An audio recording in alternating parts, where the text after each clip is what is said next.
à chacun, je suis heureux de vous retrouver pour ce parcours sur la gratitude. Aujourd'hui, comment vivre la gratitude dans les difficultés? Voici quelques considérations pratiques pour nous aider à vivre ce que nous avons dit la dernière fois sur le sens des épreuves et des difficultés. Tout d'abord, devant les simples contrariétés. Dans notre vie de tous les jours, nous ne sommes habituellement pas confrontés en permanence à de grandes épreuves. Et heureusement, mais nous avons souvent à faire face à plein de petites contrariétés. Commençons donc par décrire 3 attitudes simples à adopter qui aident à vivre la gratitude dans ces moments pénibles. Première attitude, changer de vocabulaire dans les petites contrariétés. Lorsqu'il m'arrive quelque chose de difficile ou de contrariant, quel vocabulaire est-ce que j'utilise? Pour entrer dans la gratitude, un bon moyen est d'apprendre à utiliser un vocabulaire positif dans toutes les situations pour maintenir un état intérieur de gratitude. Au lieu de zut ou encore une tuile ou j'ai la poisse, ça tombe toujours sur moi, c'est toujours la même histoire, j'ai jamais de chance, manquait plus que ça, je n'y arriverai jamais, c'est toujours comme ça, je le savais bien, etc., etc. Vous pouvez rajouter tous les noms d'oiseaux que vous voulez. Dire plutôt, tiens, c'est intéressant, ma voiture ne démarre pas. Ah, c'est nouveau, j'ai raté mon train. C'est fascinant, comme cette personne a le pouvoir de me mettre en colère. Qu'est-ce que ça révèle sur moi? Ah, c'est vraiment intéressant cette queue du self qui dure 1 heure. De manière générale, face à toute situation difficile, essayons de comprendre, essayons de entrer dans un regard intelligent de la situation. Essayons de l'analyser, essayons de voir ce qui se passe pour améliorer la situation. De fait, qu'est-ce que je vais pouvoir apprendre dans cette situation? La seconde attitude est de relativiser les petites contrariétés. Beaucoup de petites contrariétés que nous vivons quotidiennement n'ont pas une grande gravité. Pourtant, elles suffisent souvent à nous troubler, à nous agiter, à nous inquiéter. Une manière de les dépasser est de les regarder autrement, d'un point de vue plus haut, plus large. Par exemple, de les replacer dans l'ensemble de ma vie, dans l'ensemble de l'histoire, de l'humanité, et ainsi de prendre conscience que ces contrariétés sont petites. Par exemple, qu'est-ce que c'est que 15 jours, 3 semaines, 1 mois de confinement sur une vie tout entière? Troisièmement, voir les petites contrariétés comme occasion de grandir. Les petites contrariétés ne sont pas là juste pour nous agacer. Elles sont très utiles. Elles servent à m'apprendre comment progresser, à m'apprendre à me dépasser, à devenir maître de mon état intérieur.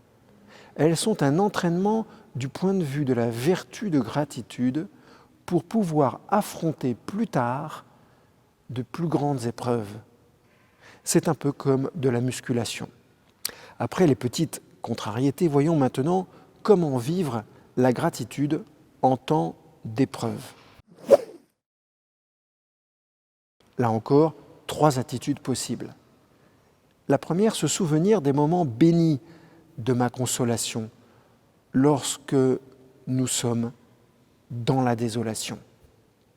Nous traversons tous, au cours de notre vie, des moments de consolation et de désolation, comme nous dit saint Ignace de Loyola, maître du discernement.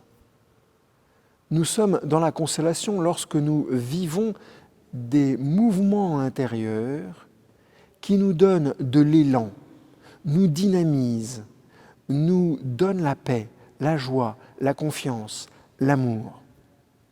Au contraire, nous vivons la désolation lorsque nous sommes troublés dans l'obscurité, agités et tentés, et que notre âme se trouve paresseuse, triste et comme séparée de son Créateur. Nous pouvons être la cause de l'état de désolation de notre âme lorsque nous sommes négligents, paresseux, tièdes dans notre vie spirituelle. Mais ces alternances se produisent également sans que nous en soyons responsables. Un peu comme les saisons dans la nature. Il y a également des saisons de l'âme. La consolation est comme l'été, la désolation comme l'hiver. Or, les saisons sont utiles. L'été est le temps de la vitalité spirituelle, de la croissance visible, de la récolte de fruits. L'hiver est le temps de l'enracinement, de la germination, du fruit en profondeur. De même, le temps de désolation est utile. Il nous permet d'éprouver ce que nous valons, de vérifier que nous sommes capables de continuer à avancer et à servir le Seigneur pour lui-même et non pour les consolations. Il nous garde dans l'humilité. Cela nous apprend qu'il ne dépend pas de nous de faire naître ou de conserver les consolations spirituelles. Saint Ignace recommande, pendant les temps de désolation, de se souvenir de tout ce que le Seigneur nous a donné et de tous les motifs d'action de grâce que nous avons de tenir bon et de persévérer jusqu'à ce que la consolation revienne. Ainsi, se souvenir des motifs de gratitude que nous avons et en faire mémoire nous permet de traverser les temps d'épreuve. Ignace nous recommande de croire que tout concourt à mon bien. Nous avons dit la semaine dernière que la gratitude consistait à tout voir comme un cadeau de Dieu. Mais attention, ce ne sont pas les épreuves qui sont des cadeaux. Il est plus juste de dire que dans les épreuves, il y a des cadeaux, ce qui n'est pas tout à fait la même chose. Il est bon de se placer dans la conviction inébranlable que tout ce qui m'arrive contribue à mon bien. Événements agréables comme désagréables, santé comme maladie, richesse comme pauvreté, succès comme échec. Dieu fait tout concourir à mon bien. Je peux ainsi développer une confiance totale vis-à-vis des événements, puisque quoi qu'il arrive, Dieu est avec moi et il transforme tout à mon avantage. Je voudrais maintenant illustrer mon propos par une petite histoire d'un de nos plus grands saints parisiens. Je pense à Saint Vincent de Paul. Saint Vincent avait reçu de ses bienfaiteurs une ferme dans laquelle il avait fait des travaux très importants pour y installer les membres de sa nouvelle congrégation.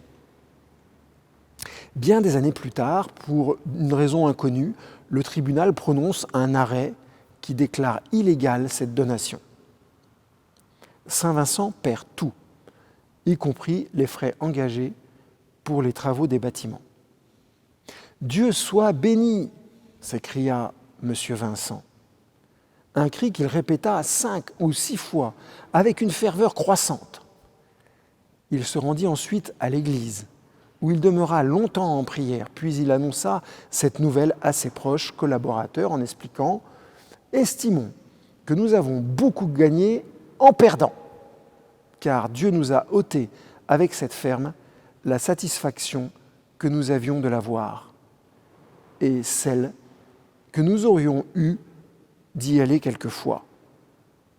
Et cette récréation nous aurait été comme un doux venin qui tue, comme un couteau qui blesse, et comme un feu qui brûle et qui détruit. Nous voilà délivrés, poursuit M. Vincent, par la miséricorde de Dieu de ce danger, et étant plus exposés aux besoins temporels, sa divine bonté veut aussi élever à une plus grande confiance en sa providence et nous obliger à nous y abandonner tout à fait pour les nécessités de cette vie, aussi bien que pour les grâces de salut. Le temps de désolation est aussi utile car il permet d'accueillir la fécondité de la croix.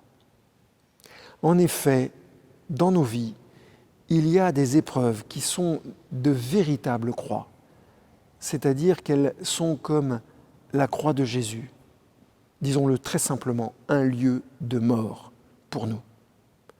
Souvent, elles nous semblent insurmontables. Or, Jésus est venu vaincre la croix pour nous. Il a embrassé la croix pour que, d'un signe de mort, elle devienne pour nous un signe de vie. Jésus transforme ce qui est source de mort en source de vie. En lui, nous sommes rendus capables d'être vainqueurs de la croix. Passer du refus de la croix, de la colère contre la croix, de l'incompréhension de la croix, au consentement de la croix, à l'amour de la croix, c'est un très, très, très grand pas. Mais c'est ce pas qui donne la fécondité à notre croix. Personne ne peut le faire à notre place. Dieu proportionne sa grâce à l'épreuve que nous traversons, de sorte que nous ne soyons jamais submergés ou dépassés. Toujours, il nous donne la grâce suffisante pour traverser le moment présent. Encore une petite illustration avec l'histoire du père Jean de Menasse. Il est dominicain. Il est né en 1902 et mort en 1973. C'était un spécialiste de la religion iranienne et connaissait plusieurs langues orientales totalement inconnues. À l'âge de 57 ans, il devient paralysé du côté droit et dut patiemment réapprendre à parler. 10 ans plus tard, suite à une deuxième attaque cérébrale, il perdit totalement l'usage de la parole. Cet homme qui connaissait 14 langues ne pouvait plus articuler une seule syllabe à la fin de sa vie. Voici 2 des phrases qu'il nous a laissées. La première, Dieu ne joue pas avec nous. S'il nous dépouille, c'est pour se donner davantage. C'est une grâce immense de savoir que l'on n'est rien, vraiment rien. Et la deuxième, Dieu, sachant que je suis tenté de parler, m'a rendu muet. Et je sais que c'est sa grâce. Et il demandait que l'on prie pour qu'il soit fidèle aux grâces de silence que Dieu lui envoyait. Comme exercice pratique, cette semaine, nous vous proposons de choisir une des attitudes décrites plus haut face aux petites contrariétés. Peut-être celle avec laquelle vous avez un peu plus de mal, et d'essayer de la faire vôtre dans les contrariétés que vous rencontrez dans les prochains jours. Commencer par les contrariétés rend plus facile l'abordage des temps d'épreuve. C'est un peu comme en bateau. Savoir naviguer dans une petite mer rend plus facile les moments où on devra naviguer dans une mer plus formée. Merci d'avoir suivi cette vidéo jusque-là. Alors à la prochaine. Je voudrais simplement remercier le père Pascal Ide pour son livre « La puissance de la gratitude » et le père Lionel Dalle d'avoir inventé la pédagogie liée à ce livre qui nous permet de réaliser ce parcours sur la gratitude. Merci à tous les deux et merci à chacun d'entre vous.